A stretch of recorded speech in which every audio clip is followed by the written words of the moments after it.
Hello mga taga-probinsyana. Ayan, nagpe-prepare kami ng aming kakainin. Mag-budol fight kami dyan sa taas.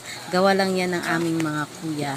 Ayan, yung ulam namin is adobong sitaw at yung binakol na manok. Pero sa kaldero instead na sa kawayan. Kasi nagmamadali na.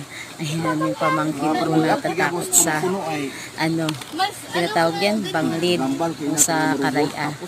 Yan, dahon ng saging dyan ang buwan sa lupain ng aming nanay. So, every year ay pumupunta kami dyan para maglinis at magtanim ng mga.